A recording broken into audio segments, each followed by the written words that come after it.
Hello, friends. Are you ready to level up your English skills? We're diving into the world of pronouns today. First up, let's talk about what a pronoun actually is. A pronoun is a stand-in word. It takes the place of a noun that you've already talked about. Nouns can be people, things, or even situations.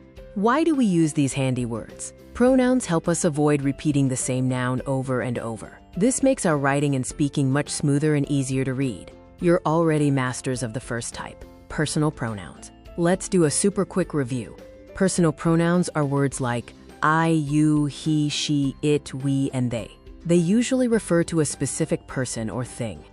In this example, instead of saying Maria twice, we replace the second Maria with she. See how much better that sounds? Now for something new, relative pronouns. Pay close attention because these help us build bigger, more interesting sentences. Relative pronouns act like connectors. They link a piece of extra information back to a noun we've already introduced. Common relative pronouns are who, whose, which, and that. Let's use which. Which is often used to talk about things. For example, my classroom, which is bright and sunny, is my favorite place to learn. The word which connects the description is bright and sunny back to the classroom. Next is that. That can refer to both people and things, an important difference. We don't use commas with that because the information it adds is super important. The book that I am reading is about space.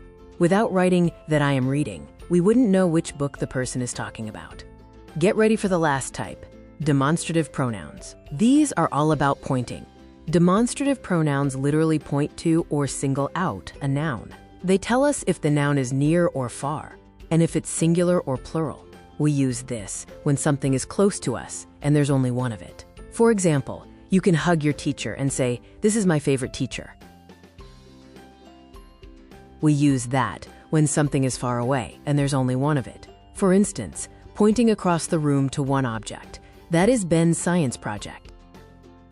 When we have more than one object or people close to us, we use these. Like if your friends are close by and you are pointing them out to your mom, you'd say, "Mom, these are my friends." And finally, those is for objects that are far away, and there are many of them. If you point to a group of birds flying high, those are noisy birds. Great job, everyone. You now know about the three main types of pronouns. Remember, personal pronouns replace specific nouns. Relative pronouns connect information back to a noun, and demonstrative pronouns point out specific things based on distance and number.